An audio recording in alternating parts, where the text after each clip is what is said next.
지난 25일 문재인 대통령은 이낙연 민주당 대표 등 여권 지도부와 부산 가덕도 신공항 예정지를 찾아 가덕도 신공항은 세계적인 물류 거점이 될 수 있고 2030년 이전에 완공시키려면 속도가 필요하다며 강조하는 등 부산, 울산, 경남의 동남권 메가시티와 국가 균형 발전의 초석이 될 가덕도 신공항의 조기 개항에 힘을 실어줬습니다. 하지만 이를 두고 정치권에는 말들이 참 많습니다.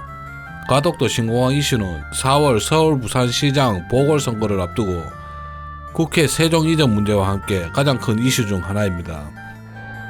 구독 한번 눌러주이소. 좋아요, 알람도 부탁합니다.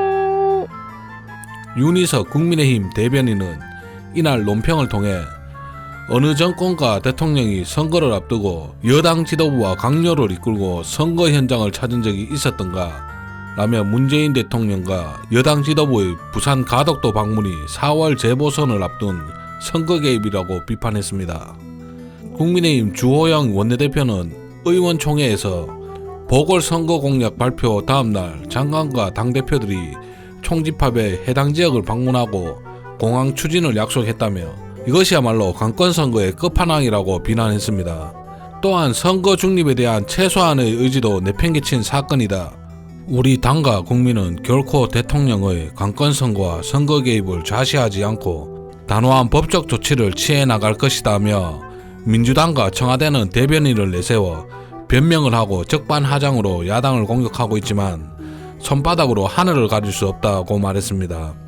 이에 더해 경기도 고양시 갑 심상정 정의당 의원은 문재인 대통령의 부산 가덕도 방문을 비판하면서 가덕도 신공항 사업이 문재인 정부 4대강 사업이 아니라고 말할 수 있는가? 가덕도 특별법은 18년 논란의 종지부가 아니라 갈등이 시작하게 될 것이다. 부산경제에 세워달라는 매표공항의 무리수라며 정치는 역사를 두려워할 줄 알아야 한다고 강한 비난을 쏟아냈습니다. 가덕도 신공항은 2003년 1월 부산 상공회의소가 당시 대통령 당선인 신문이었던 노무현 전 대통령에게 신공항 건설을 건의한 것에 대해 적당한 위치를 찾겠다고 답한 것에서부터 시작됩니다. 2006년 노무현 대통령은 건설교통부에 동남권 신공항에 대해 검토하라고 지시했고 이에 건설교통부는 적극적으로 검토가 필요하다는 1단계 용역 결과를 발표했습니다. 이명박 정부 시절 신공항 후보지로 경남 밀양과 부산 가덕도로 압축되었지만 외부 전문가로 구성된 입지평가위원회는 타당성이 없다는 결론을 내고 동남권 신공항 건설 추진을 전면 백지화했습니다. 하지만 선거 시즌이 돌아오고 부산 경남표를 무시하지 못한 진보와 보수는 신공항 공약을 다시 들고 나옵니다. 박근혜 정부 시절 국토교통부는 해가 갈수록 늘어나는 영남권 항공수요 조사 결과 동남권 신공항 건설이 필요하다는 결론을 내렸고 2015년 국토교통부는 파리공항 엔지니어링에 신공항 타당성 연구 용역을 의뢰했고 그 다음 해 박근혜 대통령은 연구 용역 결과 김해공항 확장안을 발표하면서 신공항 건설을 다시 백지화시켰습니다.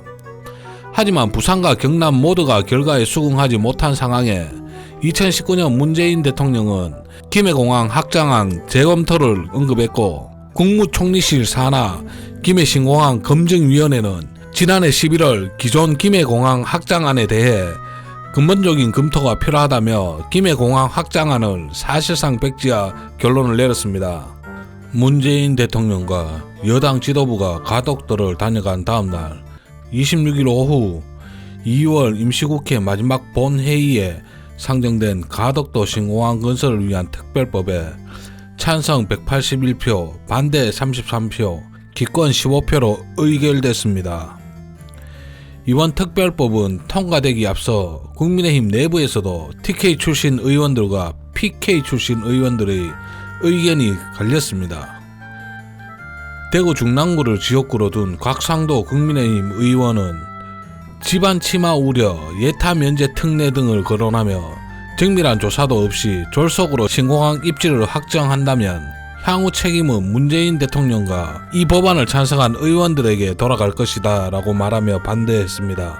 반면 이 법안을 대표 발의했던 부산 남구갑 박수영 국민의힘 의원은 국토균형발전과 국가비상시 대처부지 등 강점으로 꼽으면서 가덕도 신공항은 부산만을 위한 공항이 아니다.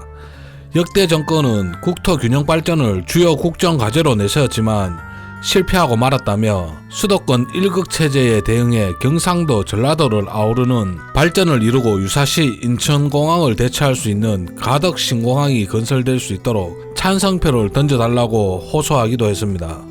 권영진 대구시장은 26일 자신의 페이스북에 문재인 대통령님 이건 아닌 것 같습니다 라는 제목으로 시작해 부산시장 후보 공천에 대해 염치 없는 선거라고 말하며 가덕도 신공항에 대해 안정성과 법적 절차 문제도 제기했습니다.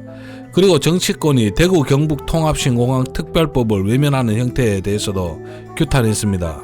지난해 9월에는 무소속 홍준표 의원이 대표 발의하고 국민의힘 의원 15명이 이름을 올린 대구 통합신공항 특별법이 발의돼 법안 심사 중이고, 이와는 별도로 지난 1월 28일에는 국민의힘 추경호 의원이 대표 발의하고 국민의힘 의원 23명이 이름을 올린 대구 경북 신공항 건설특별법도 국회 교통위에 접수됐습니다. 이처럼 보궐선거를 앞두고 국제용역을 거쳐 확정된 국책사업을 뒤엎기 위한 특별법 방식의 신공항 우회 추진이 현실화하면서 특별법 방식의 신공항 추진이 유행병처럼 번져나갈 수 있다는 우려의 목소리가 커지고 있습니다. 이번 특별법에는 가덕 입지 명문화, 예비 타당성 조사 면제, 김해 신공항 백지화 근거 명시, 신공항 주변지역 개발사업, 지역기업 우대 및 부담금 감면, 신공항 건립추진단 구성 등 가덕도 신공항 조속 건설과 지역경제 활성화 내용이 반영돼 있어 2030년 부산 월드엑스포 전까지 완성만 남게 되었다고 합니다. 주식 격언에 전략 없는 곳에 승리 없다는 말이 있습니다. 자신만의 전략도 없이 주식시장에 뛰어들면 백전백패가 아닐까 합니다. 신공항 건설에 부산 지역을 기반으로 하는 기업을 우대할 예정이라 가덕도 신공항 관련주에도 대부분 부산에 기반을 둔 기업입니다. 가덕도 신공항 관련주로는 영화금속, 삼보산업, 동방선기 등이 있습니다. 영화금속은 주물을 제조하여 자동차 부품을 생산하고 자동차 부품이 전체 매출의 대부분을 차지합니다. 2014년 자회사인 MVF를 흡수 합병해 자동차 사업을 중심으로 경쟁력을 강화하고 있으며 창원시 진해구에 물류센터를 운영하고 있어 신공항 관련주로 분류되었는데 사측에서 가덕도 일대에 부동산 보유 사실이 없다고 밝힌 적이 있다고 합니다. 삼보산업은 알루미늄 합금과 제조 및 판매업을 영위하며 알루미늄 합금 산업은 대표적인 재활용 산업이며 재용해를 통해 생산된 동사의 합금 제품은 대부분 자동차 부품 소재용으로 사용됩니다. 가덕도 인근에 본사를 두고 있어 부지 가치 상승에 따른 수혜 기대감으로 신공항 관련주에 편입됐다고 합니다. 동방선기는 선박용 배관 생산을 목적으로 설립됐으며 선박용 배관 및 모듈 유닛과 육상 및 해양 플랜트 제작 생산을 합니다. 동방선기 역시 가덕도 인근에 본사를 두고 있고 부지도 보유하고 있어 관련주로 편입됐습니다. 이 밖에 세우글로벌, 동일제강, 덕신하우징, 한국선제 등 여러 기업이 있습니다. 나열한 순서는 임의의 순서이며 주가 상승률과는 아무런 관련이 없습니다. 저는 투자를 강요하거나 부추기지 않습니다. 모든 정보의 사실 유무를 떠나 투자 판단은 자신의 몫입니다.